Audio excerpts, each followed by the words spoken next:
Okay, so let me see if I got this right. It's like a laser disc or a DVD, but it's a record in a case covered in oil that I can never touch. Yeah, I have no fucking idea on this.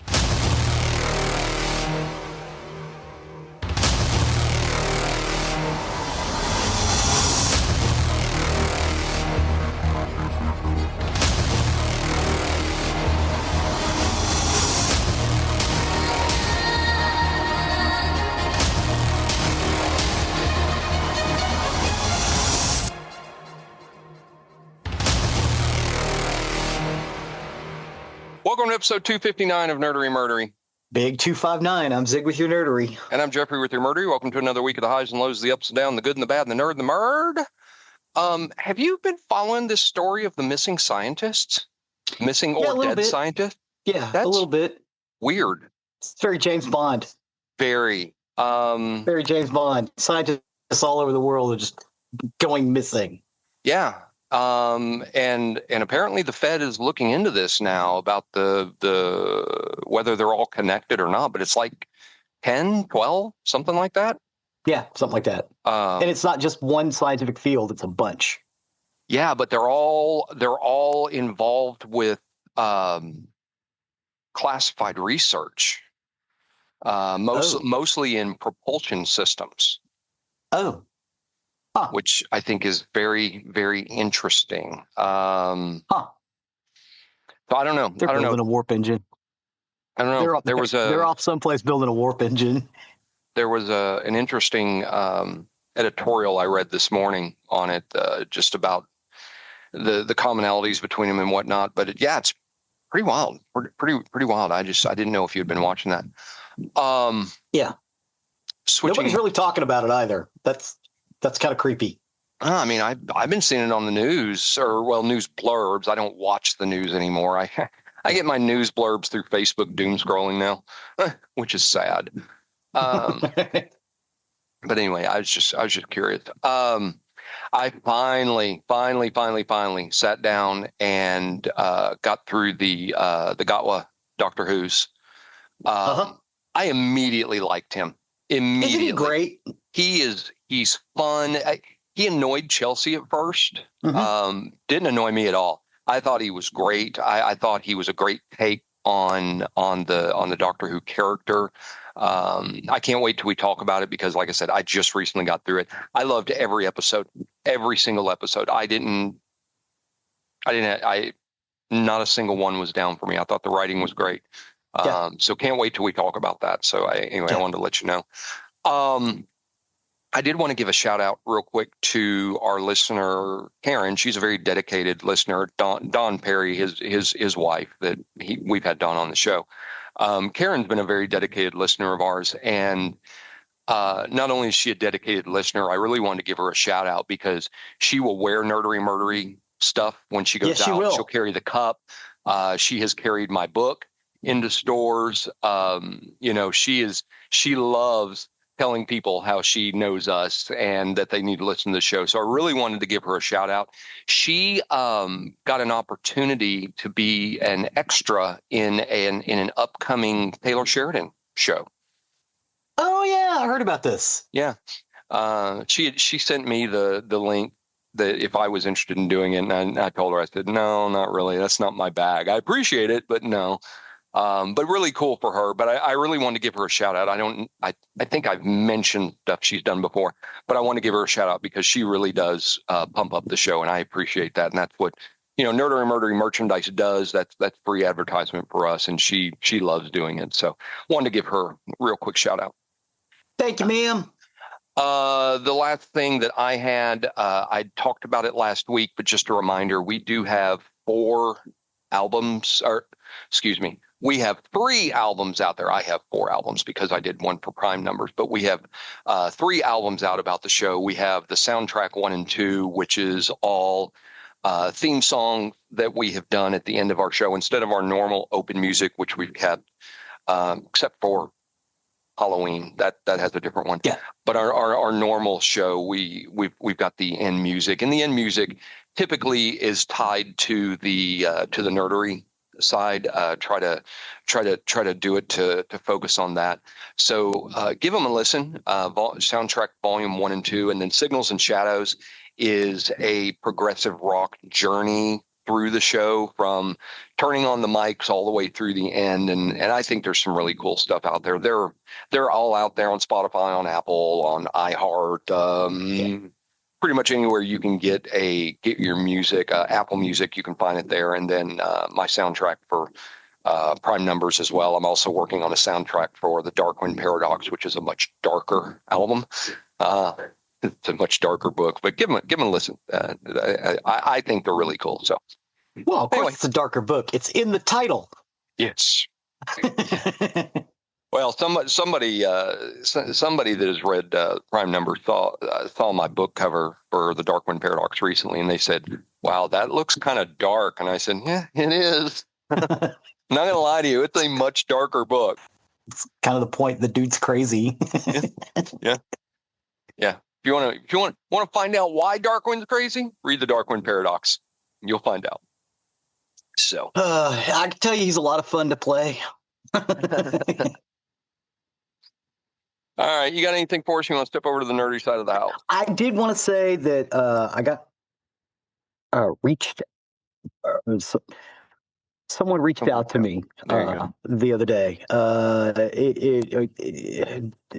When we were on hiatus, we did a Just Nerdery episode about the Channel 27 Film Vault and Svengoolie.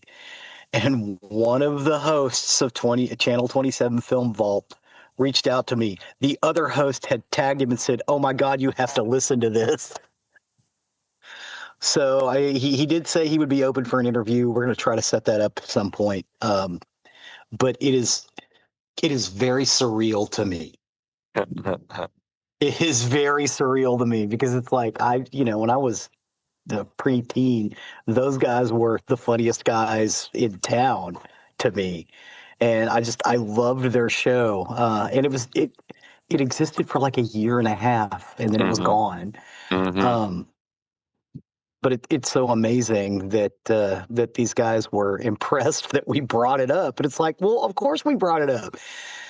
And it got me to thinking, well, I mean, stuff like this has an effect on people years down the road. And I'm hoping that people derive as much joy out of this as I derived out of that. That's kind of why we do it. 100%. I have reached out to multiple musical artists in the indie list that we have covered and said, "Hey, just wanted to let you know, we talked about you on our show. Give it a listen. Let people know, hey, we got mentioned on a podcast."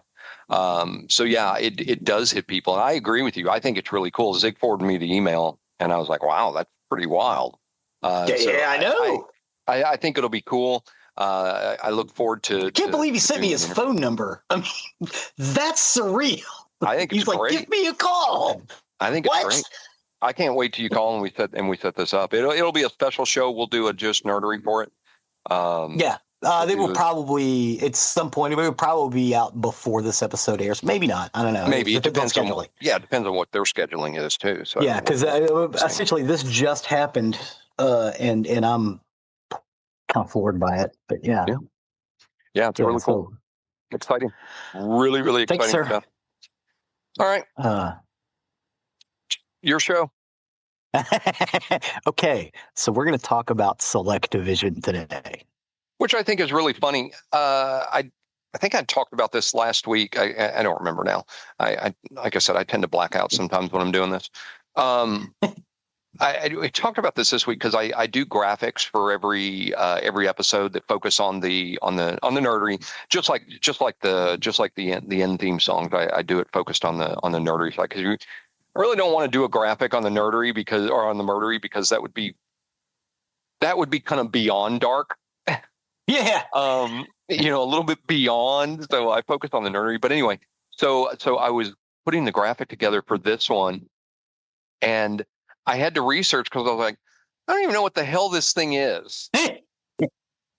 So this is all Zig. Do you not remember these things? I do not. I do not remember in the least little bit. Even once I got the picture, I was like, no, I have no idea. You know, it looks like this big box that you put a CD-ROM in. So anyway, it's all yours. The capacitance electronic disc, or CED, is an analog video disc playback system developed by RCA, Radio Corporation of America, in which the video and audio could be played back on a TV set using a special stylus and high-density groove system similar to a phonograph record. First conceived in 1964, the CED system was widely seen as a technological success, which was able to increase the density of a long-playing record by 2 orders of magnitude.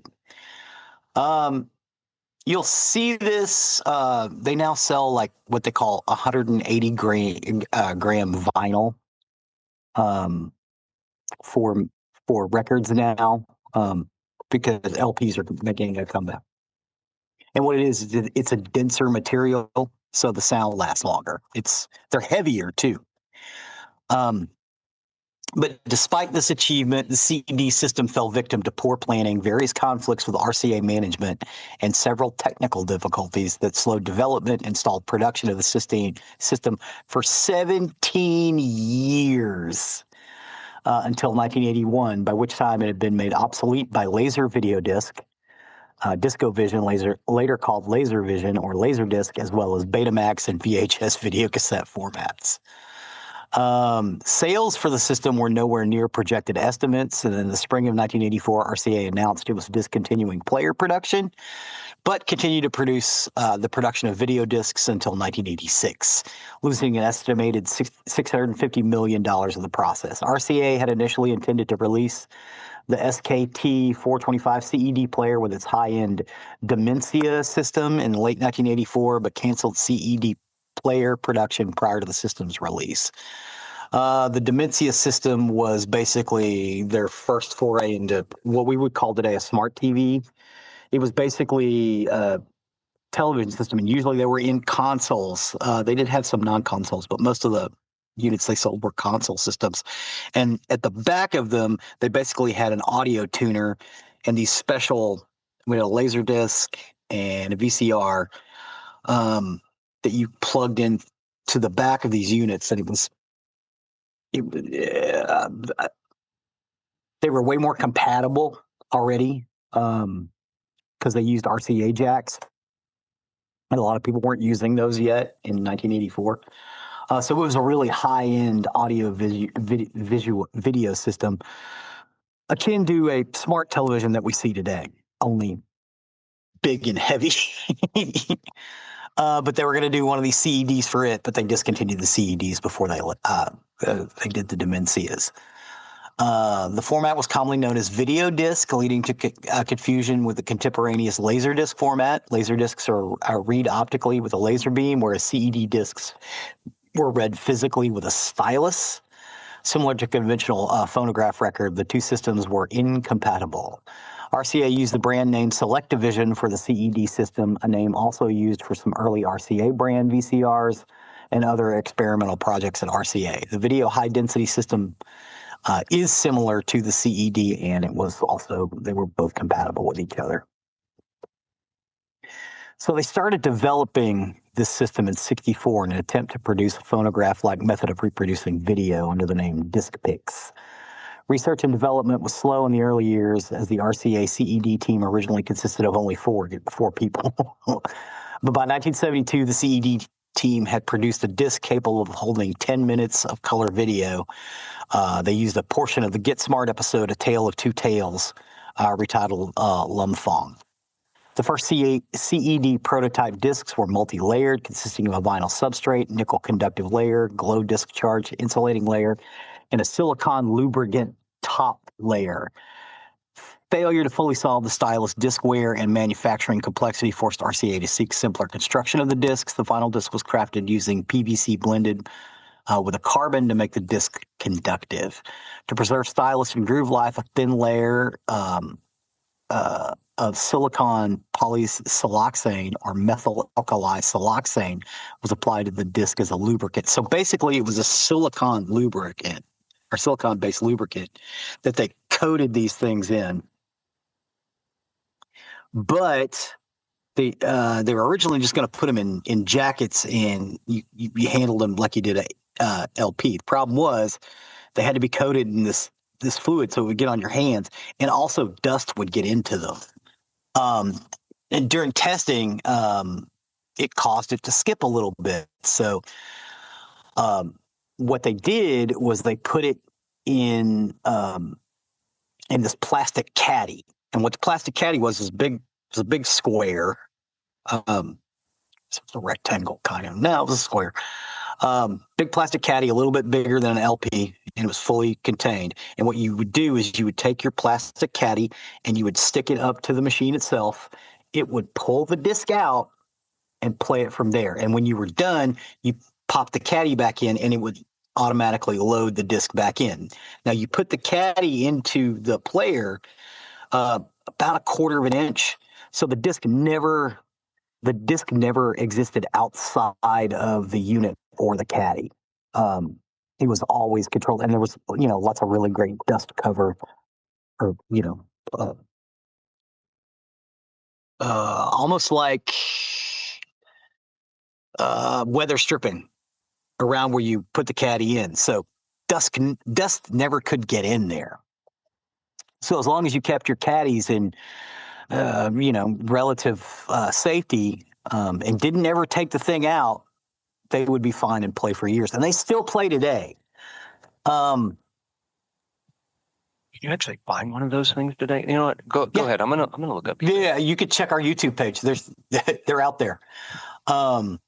They're hard to come by. Usually the problem isn't with the discs so much as the players, because it is 40-year-old technology. Looks like the average on eBay is between $250 to $500. Yep. Man, for working ones. Several of them. Wow, this one for $400 is the video disc player and 19 movies. There you go. Yeah. They went on sale on March 22nd, 1981, again, after they've released VCRs and Laserdisc. A catalog of approximately 50 video disc titles were released at the same time. The first title to be manufactured was Race for Your Life, Charlie Brown. 15 months later, RCA released the SGT 200 and the SGT 250 players, both with stereo sound, while the SGT 250 was also the first CED player model to include a wireless remote control. And models with random access were introduced in 1983. There were a lot of problems that kind of doomed the CED system before it was ever released. The introduction of VCRs and home videotape in the mid-1970s. They had longer storage capacities and recorded capabilities posed a major threat to the system. However, development of CED continued. With the forthcoming system was formally announced in late 1979. RCA had projected annual sales of between 5 and 6 million players and 200 to 500 million video discs. The company had expected to sell 200,000 players by the end of 1981, but only sold about half that number. And there was a little improvement in sales through 82 and 83. The extremely long period of development, caused in part by political turmoil and a great deal of turnover at the high management of RCA, also contributed to the demise of the CED system. RCA had originally slated 1977 as the release date for the video disc system, and at that point, discs were not able to hold more than 30 minutes of video per side. So it kind of, that would have shot them in the foot. As it stands, they only hold about 60 minutes a side. So you would put your caddy in, play the movie, it'd play up to 60 minutes. It would say you need to flip it over, put your little caddy in, it would load it back up into the system. You would flip the caddy over and pull it out or put it back in. Later systems got around that by having the reader also on the bottom, so you didn't have to take it out and put it back in. It would just play the whole movie. You'd have like a pause in the middle. But many popular films such as the James Bond series, Mary Poppins, Star Trek The Motion Picture, and Return of the Jedi had to be released on 2 CEDs because they were slightly longer than 120 minutes. RCA had projected that by 1985, CED players would be in nearly 50% of American homes. That did not happen. Less than a year after RCA management realized that the system would never be profitable, and on April 4th, 1984, 3 years after they released it, announced the discontinuation of production of CED players. Remaining stock of players were sold by dealers and liquidated retailers for as little as $20 each. This is how they really got into a lot of people's homes. Unexpectedly, demand for the video discs themselves suddenly became high immediately after the announcement. RCA alerted dealers and customers that video discs would continue to be manufactured and new titles released for at least another 3 years. The discontinuation of players less than a year after this announcement and the sale of discs began to decline, prompting RCA to abandon video disc production in 1986 after only 2 years. The last titles released were The Jewel of the Nile by CBS Fox Video and Memories of Video Disc, a commemorative CED given to many RCA employees involved with the CED project, both in 1986. So why get this thing instead of a VCR? Because the quality's better and they're cheaper. They were cheaper before they went down to $20. They were still considerably cheaper. And the unit, the medium itself was considerably cheaper. Because it was on vinyl, the studios lowered the cost of the film. So, and you can even get these things at rental stores at one point. CD players from an early point of their life appeal to lower income markets more than VHS, Betamax, and Laserdiscs. The video quality was comparable or better than VHS SP standard player or Betamax 2 video, but subpar compared to Laserdisc. But the difference was very close. So if you didn't have a fairly high-end television, you couldn't tell the difference. They were intended to be low cost because they cost about half as much to manufacture as a VCR. They had fewer precision parts. The discs themselves could be inexpensively duplicated, stamped out on slightly modified audio LP record presses. The main cost on them was the caddies and the lubricant. The actual discs themselves were cheap. CEDs were disc-based systems. They did not require rewinding. Early discs were available only in monophonic sound, but many later discs were issued in stereo sound. Mono CED discs were packaged in white protective caddies, while the caddies for stereo discs were blue, so most of them you will see will all be in blue. Other discs could be switched between the two separate mono and audio tracks, providing features such as bilingual audio capacity. Like the Laserdisc and DVD, some CEDs featured random access, allowing users to quickly move to certain parts of the movie. Each side of a CED disc could be split into up to 63 chapters or bands.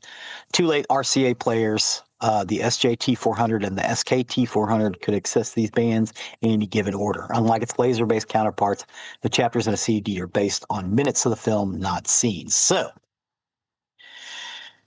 going to borrow the Podback machine real quick.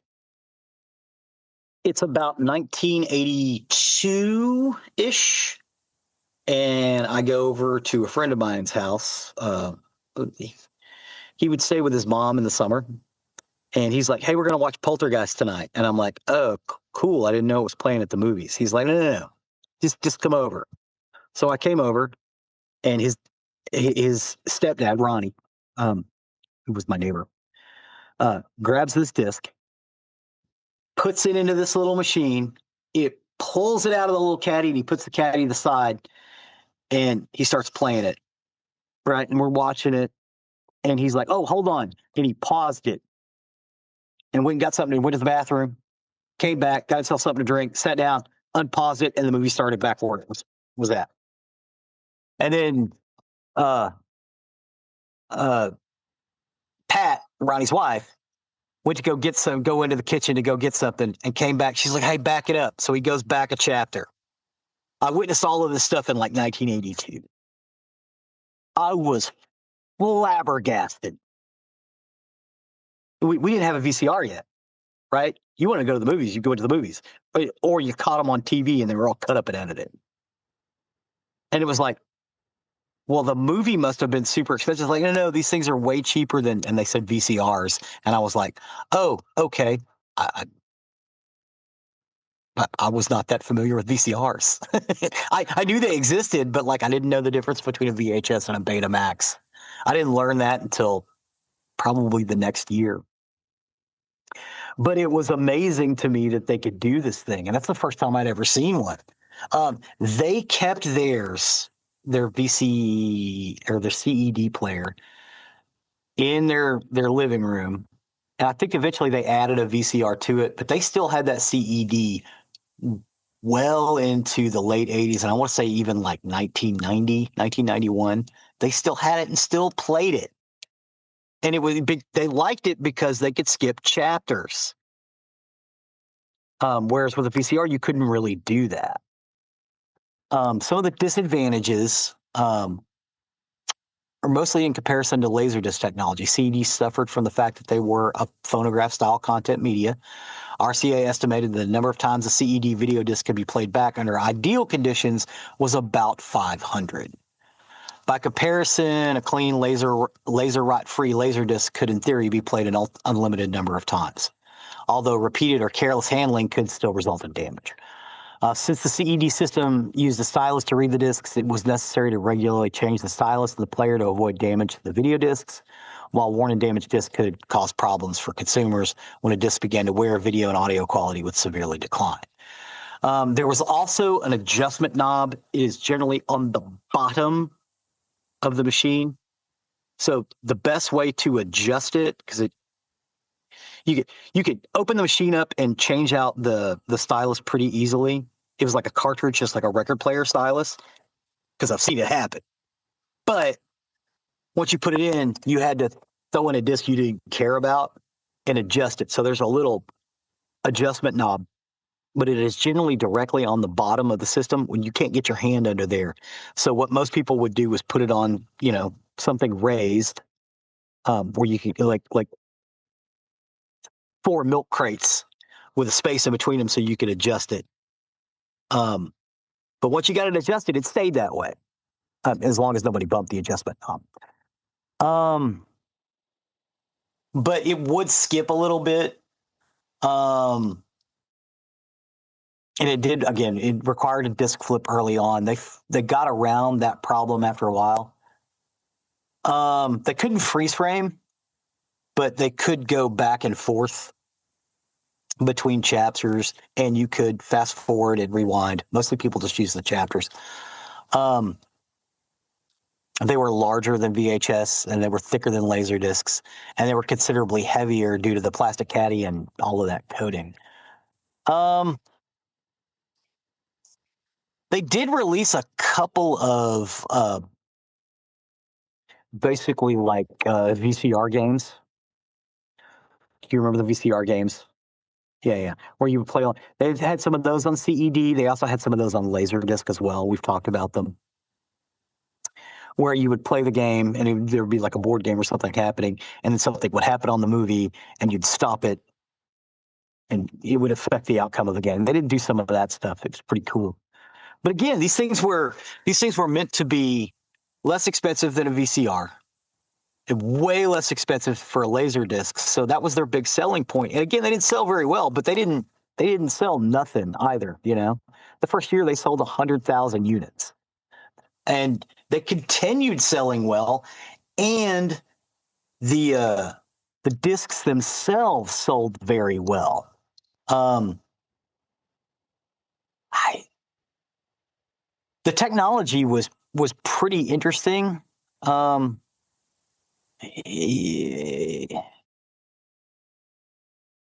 They're conductive. So it is a vinyl platter, but it does conduct electricity to avoid. They have a spiral groove on both sides. The groove is 657 millimeters wide. It has a length of up to 19 km or 12 microns. The disc rotates at a constant angular speed during playback at 450 RPM, which is pretty fast for a record. That's also why they made them. Yeah, that's also why they made them more robust, because you spin a record that fast, it's going to break. Each rotation contains 8 interlocking fields and 4 full frames of video. These appear as spokes on the disc surface, with the gap between each field clearly visible under certain lights. So if you do take it out, you can look at it, see how it's constructed. But once you take it out of that caddy, you've basically ruined it. You can get it put back in. You can get the stuff coated back on it, but any dust that gets on them is a problem.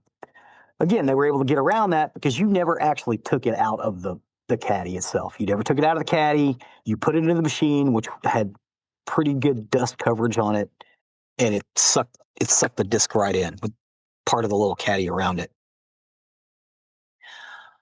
The stylus was keel shaped. It had a tiny titanium electrode layer, and it rode in the grooves with an extreme light tracking force. It had an electronic circuit. Was formed through the disc and the stylus itself. So instead of it just, like with a record player, it reads the grooves and the vibration is what gives you the sound. Right. Well, yes, this also read vibration. There was also an electronic signal that was running through it as well, which is why they needed the gel medium.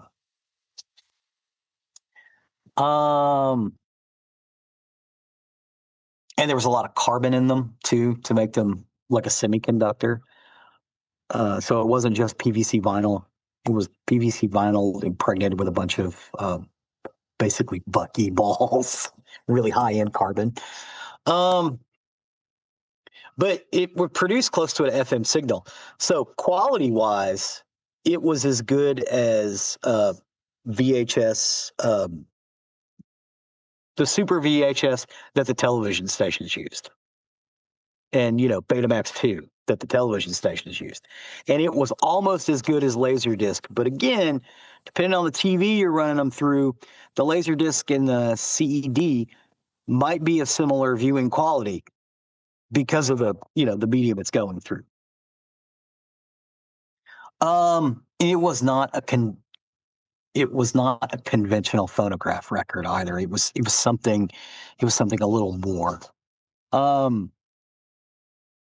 But these things were amazing. I'm surprised you never saw one because they were fairly popular. They were more popular than Laserdisc. No, never saw one. Yeah, that is amazing. And I know that one family had them for a long time. They were like the Betamax people were in the 90s. There were still people out there who had Betamax and waxed poetically about the quality of Betamax over VHS. And they were right. The Betamax is way better quality than VHS. Yeah. But VHS was cheaper. Well, these things were actually cheaper than VHS. Again, yes, there was a liquidated prices, but they were selling these things for $20 a pop. The players, not the movies. The movies were less than $20 a video disc. Like 10 or 15. So they were, half the price of what you would buy there were places like Suncoast that when you could buy video discs, they were generally $20 a piece. These were half to 3/4 of that cost. Again, because they were on vinyl. And RCA made a really great deal with the film houses. They didn't see that the movie production companies did not see the CED nearly as much as of a threat as they did the VHS and the movie rental store. And at some point, the movie production houses turned a corner on that. And they were like, oh my God, this is another stream of revenue. For some reason, they always saw the CED as another stream of revenue. I don't know why. I mean, I can't find anything that explains why that was the case, but it just was. So yeah, I mean, this is an amazing piece of technology. That I think if RCA had have released it in like 1977, it being cheaper and of a higher quality, maybe this technology would have been at the forefront as opposed to VHS tapes. I don't know. I do know that the people who had it liked it, and they're still available. There's a fairly large community that's into it. It's bigger than the Betamax community. Is it as big as the Laserdisc community? That I don't know. I'd say they're probably comparable. But yeah, these things are just really cool. It's a cool little cul-de-sac of technology. And there is a nerdery out there for it. And you can still go and find that stuff out. Well, as you said, there's a bunch of them on eBay right now. What do you say? $400 with like 15 movies? Yeah, there was one I think it was just under $5 for 1 plus 15 movies. Yeah, that's not a bad little deal. And it's a cool piece of technology. Now, granted, they were made in the early 80s, so they look like they're from most of that stuff had wood grain on it somewhere. Oh, yeah. Even if it was just a sticker. It wasn't until the mid-'80s we decided that silver and black were cool. But yeah, that's about it for the CED. Unless you had some questions.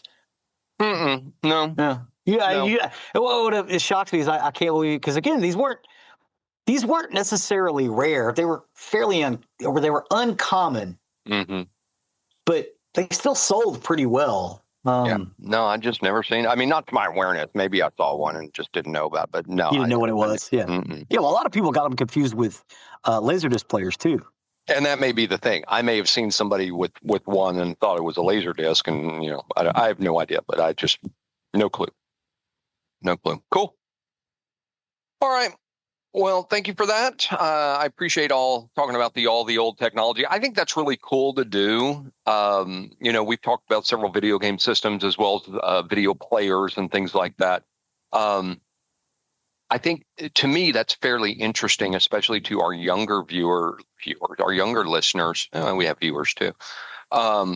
But the people who listen to the show that aren't aware of this stuff, where everything came from, up to Blu-ray, which the sad thing is, whether it's sad or not, Blu-ray is more than likely the last physical media we will see. 4K.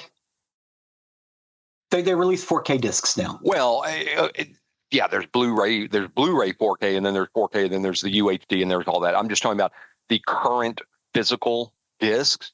Oh, yeah. There'll be Blu-ray discs. Okay, yeah, I'm with you. Okay. That's probably the last physical media because everything has gone streaming. I just don't think we're going to see it anymore. They've already talked about that. Is it 8K or 12K? I think it's 8K is the last measurable improvement they can do because your eyes can't see. Your eyes can't process past 8K. I can't process it. And it may be 12. I can't remember if it's 8 or 12. Yeah. But they're saying that the next medium is going to be immersive. Immersive and goggles and things like that. So that that's where we're headed. So I think it's cool to look back where things started and progressed to. The one thing you haven't covered, and you probably need to at some point, is the old home movie reel-to-reel. The reel-to-reel video home movie projector. Oh, yeah, like a 8mm projector? Yeah, there we go. Yeah. Need to cover 8s, that 16s, yeah. Need to cover that at some point. But anyway, thank you for that. I appreciate that. Thank you, sir. With that, we'll step over to the murdery side of the house. Murder. For today, I got my information off Wikipedia, all that's interesting, 6 ABC News, and the Texas Observer. And this is the story of Robert Ben Rhoades. Robert Ben Rhoades. So what you've got is a woman standing alone at a truck stop. It's late, the kind of late where parking lot lights buzz overhead and the highway never really goes quiet. Trucks roll in, trucks roll out. Strangers pass each other without a second glance. For long-haul drivers, Iowa is just another stop along their route. For travelers, it's another place to stretch their legs. But for some people, it was the last place they were ever seen. because somewhere in that parking lot there was a truck that didn't look unusual, no flashing warning signs, no obvious danger, just another rig among dozens of others. Inside, though, was something else entirely. The cab had been modified. There were hidden restraints, tools, and a space that was designed for one purpose: control. Women would get into the truck, sometimes willingly, sometimes not, and once the door shut, the outside world disappeared. Miles of highway, no witnesses, no escape. Some victims were photographed, some were tortured, some were killed, and some were never found. For years, the truck kept moving state to state, stop to stop, victim to victim, and the man behind the wheel blended in perfectly because he looked exactly like everyone else. So tonight's case is going to take us to Iowa and the story of a long-haul truck driver whose rolling crime scene crossed the country, leaving fear, mystery, and victims in its wake. This is the story again of Robert Ben Rhoades. Before we dig into the details of the case, we're stepping back into our A to Z journey across America. I've gotten some comments from that on people. They're really enjoying it, so I'm glad I'm doing that. Oh, nice. Last episode, we traveled to Indiana and covered the case of Herb Baumeister. But after stepping briefly away for one standalone episode, we're now continuing alphabetically through the United States, which brings us to the next state on our list of Iowa. This case is one that stretches far beyond a single location, because while Iowa is where this story connects for our A to Z series, the crimes themselves cross state lines, highways, and truck stops across the country. And I'm sorry if you can hear a dog. Iowa just sat directly in the path. This is where I-80 and I-35 intersect. It's two of the busiest trucking corridors in the country. So this is a case that's built on mobility and isolation. And honestly, it's on the terrifying danger that sometimes travels with us. Whoops. Sorry, I apologize. There was although the listeners don't know it, we did have to take a little pause because I had a dog that was going nutso for some reason. Nutso!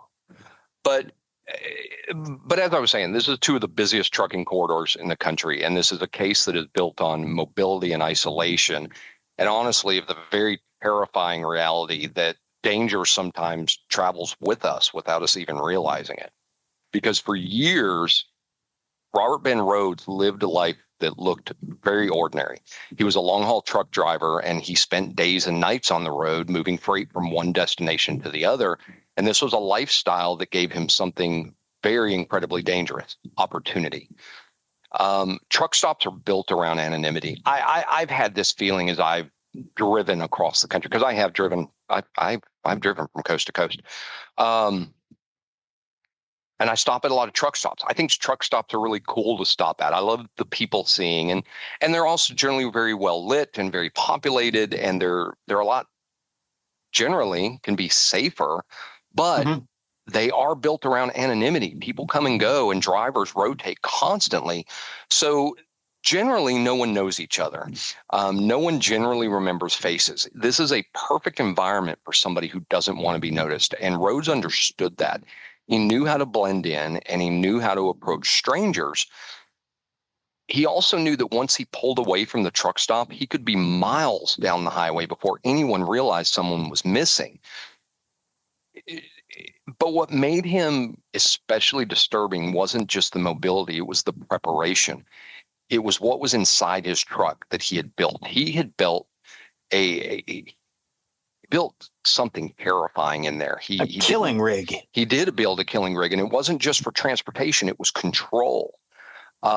He was born in 1945, and by the time his crimes began to surface, he was a middle-aged man who, by outside views, just on the surface, it appeared very ordinary. He had served in the military, he had held steady employment, and then eventually became a long-haul truck driver. And this was a job that suited him perfectly. Long hours alone, constant travel. There was no fixed schedule, no consistent community.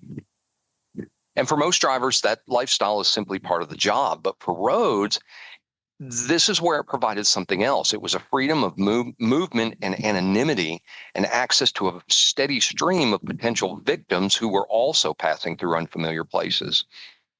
Those who knew him said he was very quiet, sometimes odd, but not necessarily somebody that stood out dramatically. And that's really what made him dangerous. He didn't draw attention to himself. He just blended in.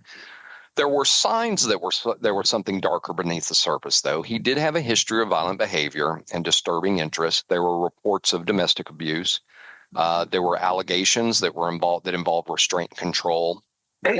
He was known to carry weapons, and he had an interest in sadistic material that centered around domination and captivity. And it was over time that these interests would escalate, because eventually these moved from fantasy into reality. At some point during this time, he began modifying his truck. What should have been a sleeping area became something else. He installed restraints, handcuffs, chains, all devices designed to hold somebody in place. So this wasn't impulsive and it wasn't spontaneous. He prepared for this.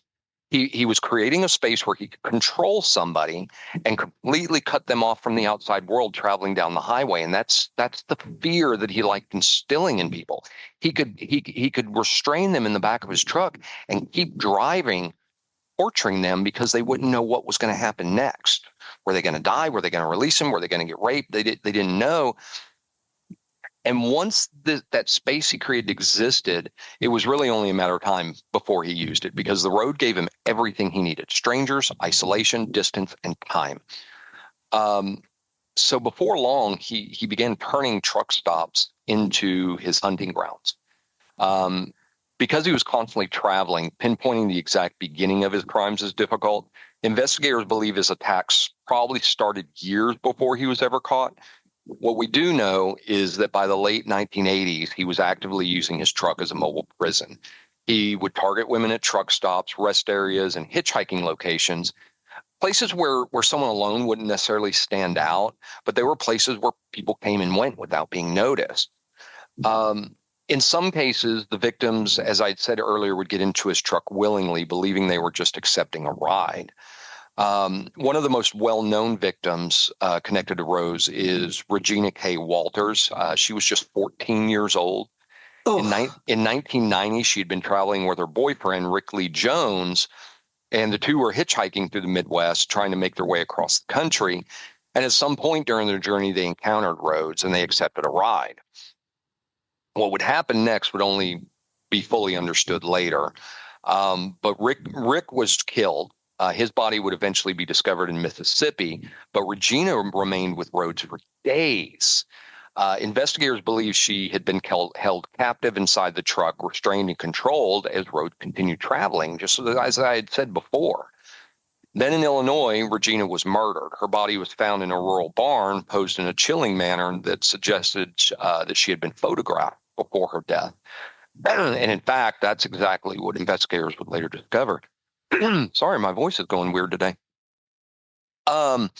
Inside the truck, police would eventually find photographs of Regina, images that were taken while she was still alive, standing barefoot, wearing a very simple dress. Her hair was cut short, but she had an expression of absolute terror.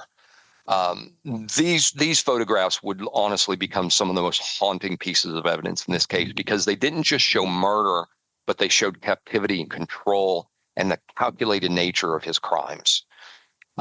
Tragically, she was not the only victim.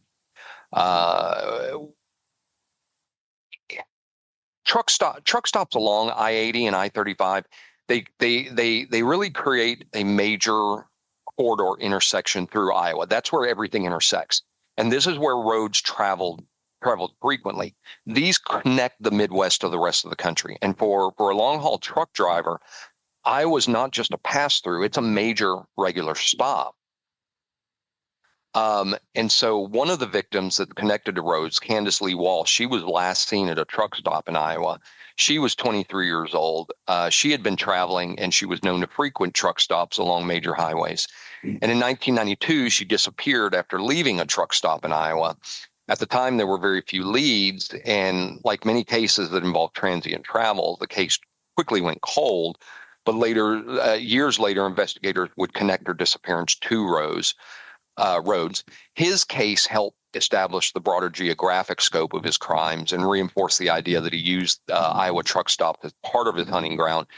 Because because of the nature of long-haul truck routes, Iowa just became one of the places where victims crossed paths with him. And like the others, Candace Lee Walsh never made it home. Her name, like Regina, became part of a growing list of victims connected to a truck that was just moving across the country. And by the time authorities began piecing everything together, it became very clear that Rhoades may have committed far more crimes than were definitively confirmed. His constant travel and the anonymity of truck stops and the lack of witnesses meant many victims may never be identified. But the pattern here was clear. He used the road and the isolation and his truck as a place where victims would just disappear from the world.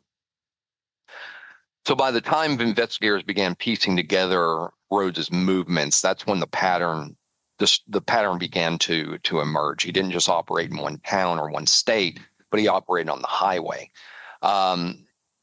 He was using these truck stops as the hunting grounds for hitchhikers, runaways, travelers. People, as I had said earlier, would not immediately be missed, or their disappearance wouldn't be noticed right away. He would often approach women who were alone, sometimes not, but he offered them rides.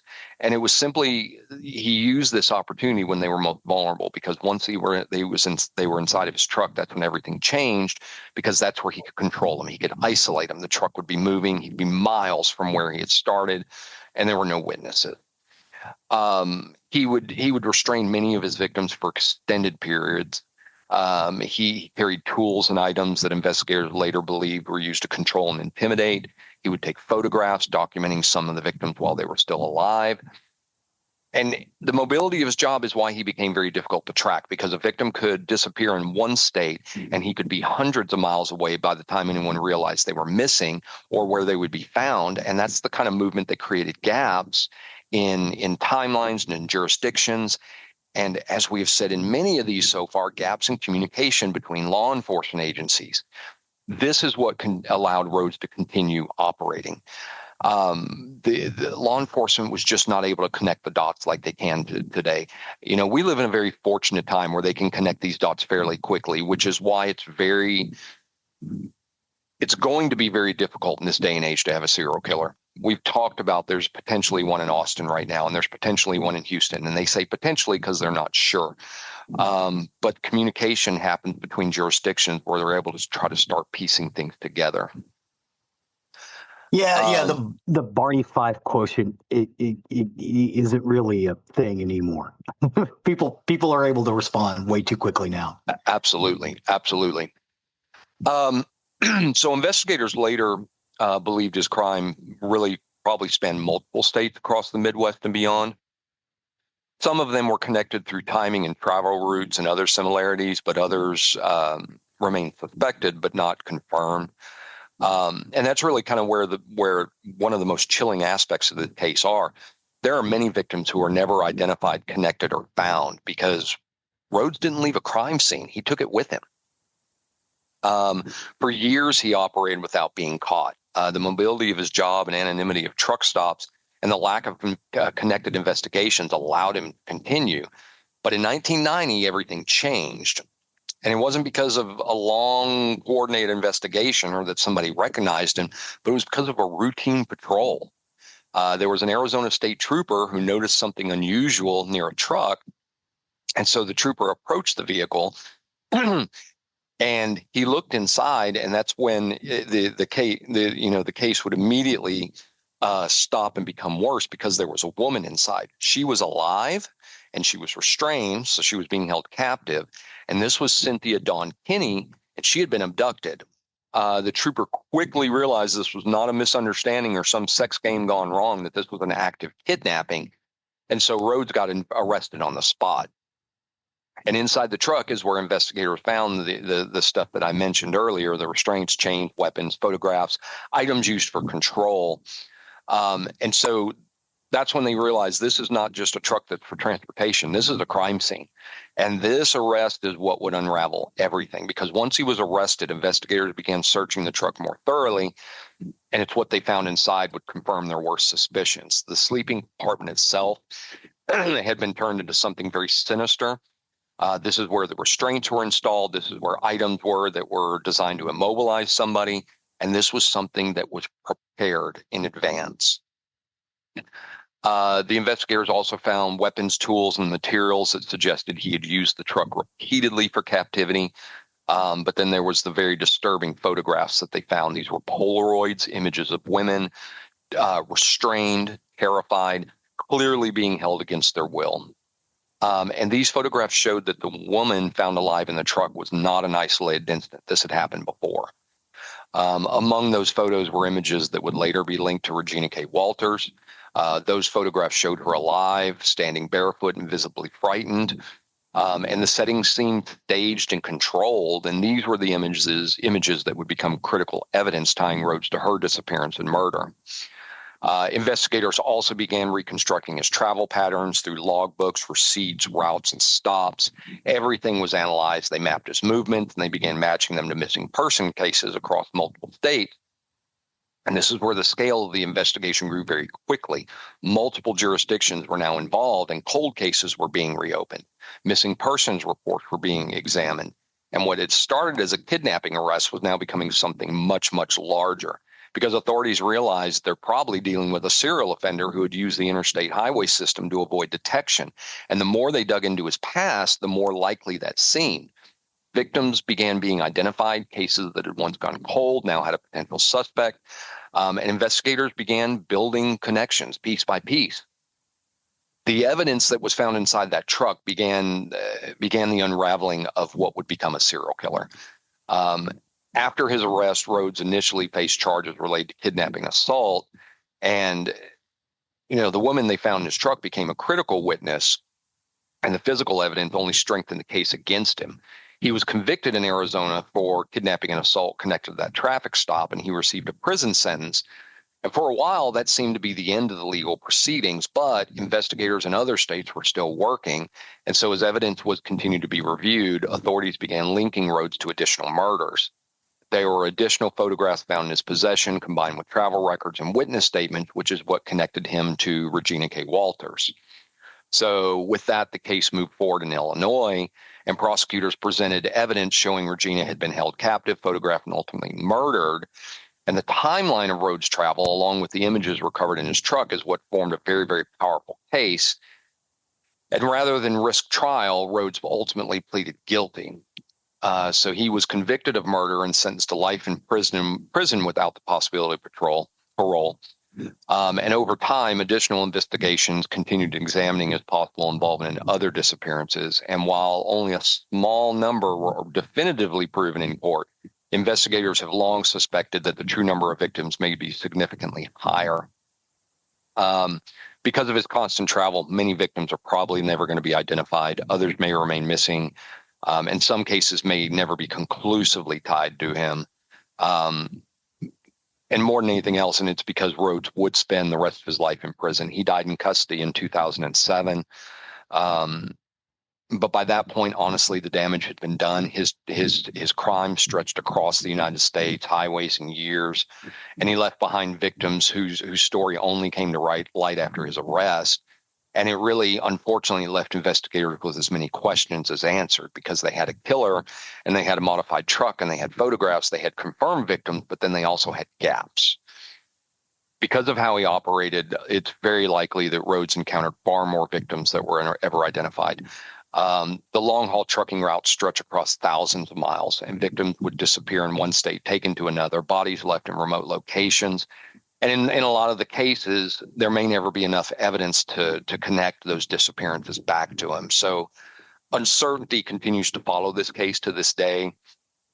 What is known is Rhoades used his anonymity as a weapon. The truck stops, as I talked about, the rest areas and highways were places he could make people vanish without immediate notice. His mobility allowed him to avoid patterns that investigators typically rely on. And it also highlighted something very important for law enforcement. And I've talked about this in so many cases. Communications between jurisdictions matter. We have it today, but at that time, cases in different states were not easily connected. A missing persons case in one state might not immediately be linked to a suspect operating hundreds of miles away. And cases like this are what helped reinforce the need for better information sharing across agencies. Wow. beyond the investigative lessons, the real impact of this case really comes back to the victims. We've got Regina K. Walters, who was 14 years old, taken while traveling, held captive, and murdered far from home. Candace Lee Walsh was 23 years old, last seen at an Iowa truck stop, and she never returned. The many unnamed victims investigators may still exist, people whose stories may never fully be told, and names that really deserve to be remembered because their lives deserve more than just being reduced to a statistic attached to a killer. Behind every case like this are real people, family and friends, and futures that never happened.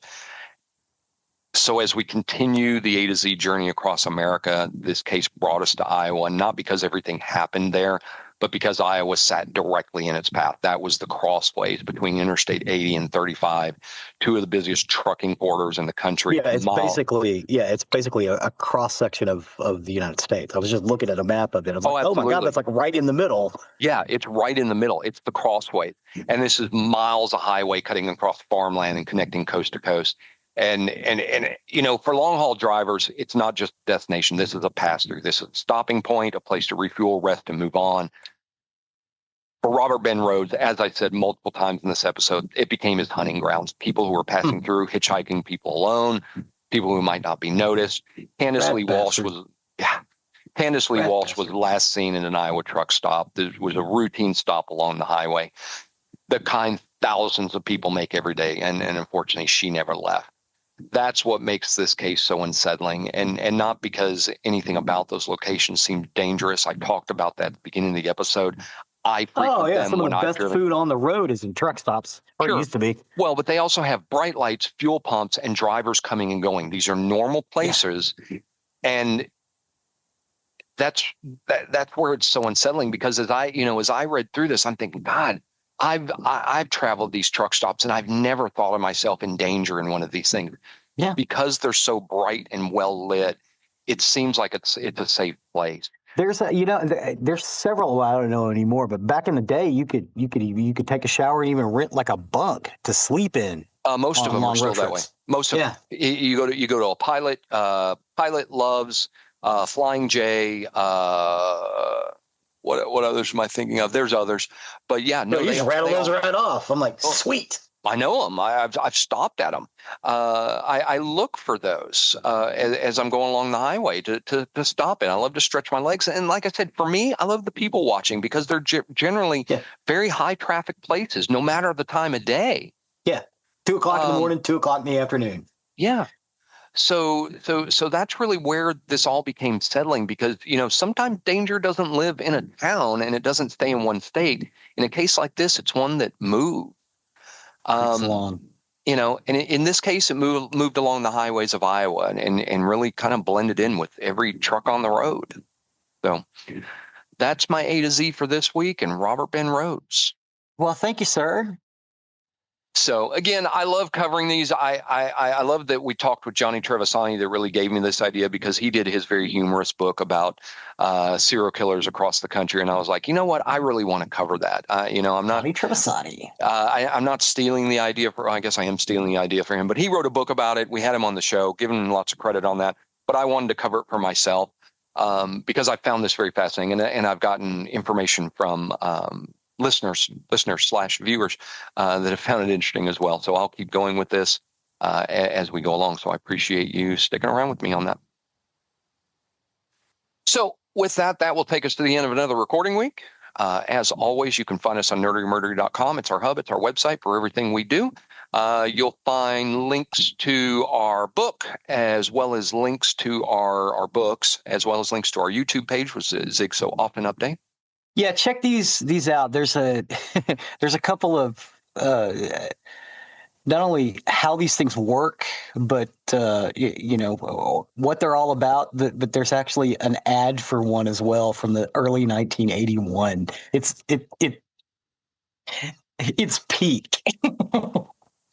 And every now and then I come across an old ad that I think is so funny. Some of the older ads that used to be on the air were so much more risque than what you can put on TV now. There's one for Doritos that go out there and find, and it's where a guy, he's eating some chips on a park bench, a runner comes by, and he's got some crumbs on his face, and a lady comes and licks his face.